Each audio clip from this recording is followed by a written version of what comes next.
Hey everyone, today we are going to be walking through the install steps for a set of our retrofit headlights for 3rd Gen 4Runners and 1st Gen Tacomas. This vehicle is obviously a 4Runner, but the only difference between this and the 1st Gen Tacoma is that the headlights are shaped a little bit differently, but it's going to follow the exact same steps and the exact same wiring and all of that. So the first thing we're going to do is walk through some of the supplies that we provide and a few tools that you'll need for this install. So going from right to left, and some of these things you may not need depending on what your exact headlight build is, but we have everything laid out that you could possibly need to install any version of these headlights. So first we have a heat gun. We have some crimp connectors here, and these have heat shrink on the end to seal up the wire. So we have a heat gun to heat those up once they're connected. We've got two wrenches. We've got a 12 mil and a 10 mil, and then we also have a 10 mil socket on this DeWalt, and then we have a walkie here with the Phillips head screwdriver bit on it. It's important to note both of these have a low torque setting, which you definitely want to use when you're working on the headlights. There are a lot of little plastic nuts that you certainly don't want to strip out using a 1/2-inch impact or anything like that. So definitely go low torque. Hand tools work just fine, but something like this on a low torque setting can speed it up a little bit for you. We've got a set of wire strippers and crimpers. We've got a set of wire cutters and a pair of pliers. These pliers are primarily going to be used with these little T-taps, and these are better than your average T-tap because they give a much better connection. So I'll put the link to these in the description of the video if you want to grab a few for yourself. They're super easy to use. You don't have to cut or splice any wires to use them. You just put one end of the wire in and then tap and clamp the other on the wire that you're tapping into, and you can do it all with pliers. And then we have some zip ties to secure some of our wiring after we install the headlights. We have the headlights themselves, and we also have a pair of corner lights that we're going to be installing with this. We have the H4 headlight harness, which is used for a variety of vehicles, but including the 3rd Gen 4Runner and 1st Gen Tacoma, which we're walking through here. And then depending on your halo setup, if you have switchback halos, you will get one of these drivers for each halo that you have. So if you have a front and rear halo, you will have 2 of these drivers per headlight. If you have RGB halos, you will just have one of these controllers, and then if you have multiple halos, there will be splitters included to plug in multiple halo inputs into this controller. So we're going to move on to our next step now. We're going to go ahead and remove the grille and the headlights from this vehicle. The grille can be removed. There's just a few clips here, and you can just put your finger in, and if you push down on the tab, it will release the grill clip. These can be super brittle, so if you've never taken your grill off or never replaced these, it's always a good idea. Now would be a great time to replace them because chances are you very well may break one during the process of removing the grill. And then once you remove the grill, the headlight is just held on by 4 bolts. There are 2 well, first you need to remove the corner light. If you have a quick disconnect corner light, it's super easy to remove. Normally the corner light is screwed in to the top of the headlight up here, and then you can just pull it out. This one is broken off, which is why we were replacing them in the first place. And then you get to 2 headlight nuts on this side. They are 10 mil nuts, and then there will be 1 10 mil bolt up here behind the grill, and then there will be 1 more up under the bumper. And once you remove the grill, you can remove this filler plate, and it'll be a little bit easier to get to see that bolt. Commonly you can get to it under the bumper, and that's typically the easiest way to reach that bolt. So we're going to go ahead and take off these headlights and then move on to the next step. So we're going to first go over how to install your switchback drivers if you have switchback halos. If you don't have halos, or if you have RGB halos, you can go ahead and skip this part. So the switchback drivers each have 3 wires coming out of them. You have a yellow wire, which is power for the amber function. You have a white wire, which is power for the white function. And you have a black wire, which is power, which is ground. So there are a few different ways that you can connect this in. The first and probably most common way is to connect the white function to the parking lights, which is going to be this bulb and socket that goes into the corner lights. And the parking lights are going to turn on with the first notch on your headlight stalk. So that's going to make the halos selectable. It's basically just like a built-in switch. So to do that, you would connect the red wire into the green wire here on the parking light socket. And then you would connect the black wire into the white wire with a black stripe, and that is ground. So that would give power to the white function and just ground the whole driver. And you can also, if you wanted to, with this setup, you can connect the yellow into the turn signal. So the halo will blink with the turn signal and then go back to white after the turn signal is turned off. And to do that, normally this customer has already tapped into the turn signal wires for his aftermarket bumper. But the green wire for the turn signal is going to be your power. So you would tap the yellow wire into this green wire, and that would give the turn signal. The turn signal would give the amber halo power whenever it's on, and then go back to the white function, which achieves the switchback function. That's a common terminology with these halos. The other setup that you can do is just run amber all the time, and in that instance, you would just connect the yellow wire, which is power for the amber, into the green wire on the parking light socket, and then you would connect the black to the white wire with the black stripe, which is the ground, and then you would just have amber selectable with the headlight stalk as your parking lights. So now we're going to walk through how to install the RGB controller. So the controller itself has 4 wires coming off of it. You'll have a red, which is power, a black, which is ground, and then you will have 2 yellow wires, each of which can be wired to a turn signal if you do want that turn signal functionality with the RGB halos. So the first thing that we did was we just set the RGB controller right here in the opening for the headlight, and then there is just a small hole through the side of this compartment that we ran the power and ground wires through, so they wouldn't get pinched. If you run them outside, they can get pinched when the headlight is put on because it does bolt down right here. So it's best to just run them through this little compartment here, and that keeps them out of the way. The red wire we tapped into the green wire on the parking light socket, and the black wire we tapped into the white wire with a black stripe on the parking light socket.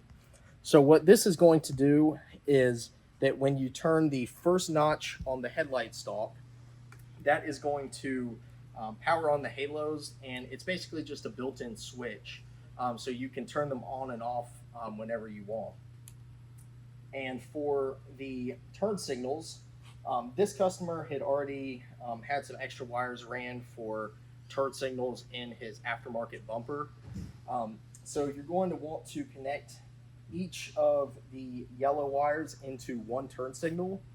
It does not matter which yellow wire you connect into each turn signal, because the controller has 2 separate leads coming off of it, and once you connect that in, if you find that the halos are not flashing like they should, you can just flip-flop which lead you have connected into which side of the headlight, because each of these yellow wires are going to correspond to one of these leads. But because these are selectable, it's not really worth it to try and figure out which is which before. We recommend just connecting them in and then just swapping them if you don't guess right. There's only 2 combinations, so it's pretty easy to figure out. The wire that you're going to want to tap into is the turn signal power wire, which if you have a stock bumper is located about right here. So you will tap one of the yellow wires into, most times it's a green wire. If it's a different color wire, a good rule of thumb is the brighter colored wire is going to be the power, and the more darker color wire, or a white wire with a black stripe commonly, is going to be your ground. So you already have the controller grounded up here, so you don't need to ground it to the turn signal. You just need to connect the yellow wire into power. And what that does is when you flip on the turn signal, it will do the turn signal on the halo for the headlight, and then go back to whatever color you had the RGB set on prior to turning on the turn signal. So the last step before putting the headlights back on the vehicle is to connect your H4 harness in. So on the driver's side of the harness, you are going to have a H4 plug, which is going to plug into your stock connector, and it just plugs directly in. Let's give it a little wiggle if it needs it. So that just plugs right into the stock headlight connector. And then this harness is going to run all the way to the other side of the vehicle. So you do not need to plug anything into the stock headlight connector on the passenger side. This is the only connection to the stock harness that you're going to need. Also on this side and on the passenger side, you are going to have a power, this 9006 connector that has a power wire which goes to the harness, and then it's going to have a ground with a ring terminal. We recommend grounding this one on the factory ground right beside the battery over here. So you can just take this bolt out real quick, put the ring terminal on the bolt, and then tighten it back down. And then you will also have this small 2-pin Molex connector, and this is going to be your high beam connection. And this will plug into a matching connector on the back of the headlight, so you don't need to do anything with this right this second. You'll just need to keep it accessible for when you plug the headlights in. And then the last thing, only on the driver's side again, is you're going to have this inline fuse and power wire with a ring terminal on it.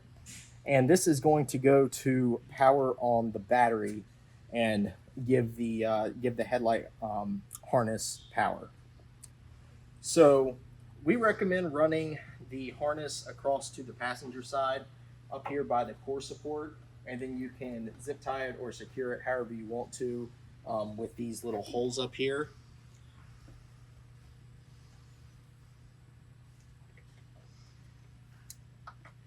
And then on the passenger side, once again, you will have the 9006 connector with the ground coming off.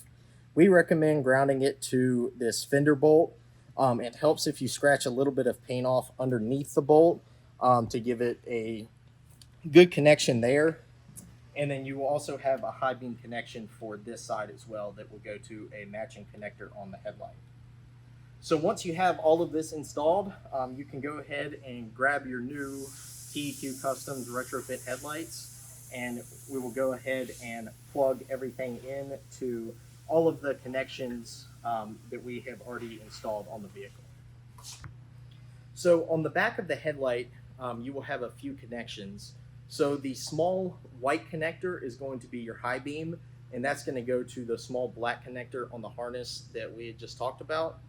And then you will have a 9006 connector that looks like this, and this connector is going to plug into the 9006 low beam connection that has the little yellow rubber gasket on it on the headlight harness. So you'll have each of these on each side, both passenger and driver on the vehicle, and those will plug directly into the headlight harness.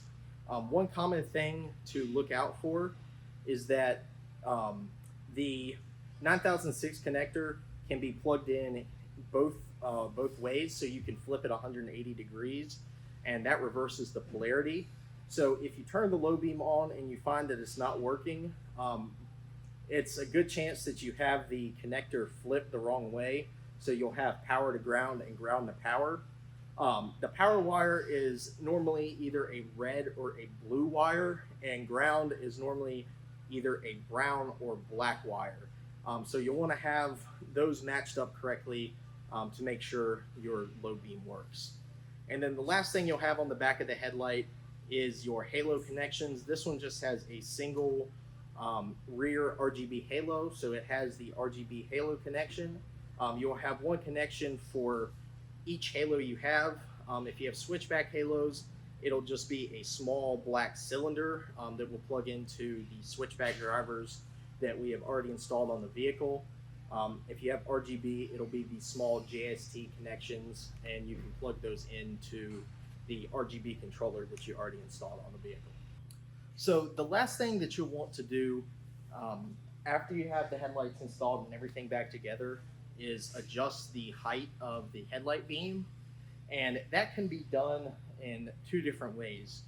The first is you can take a screwdriver, and right by where the corner light screws in, there is a guide that you can put a screwdriver down into, and that will catch on the adjustment threads, and then you can turn the screwdriver to adjust the headlights. Turning the screwdriver left is going to raise the headlight, and turning the screwdriver right is going to lower the headlight. The other way that you can adjust is a 10 mil wrench or socket and ratchet, and there is a adjustment nut on the back that you can use to adjust the headlights. And same rules apply. If you turn left, it's going to raise the headlight. If you turn right, it's going to lower the headlight.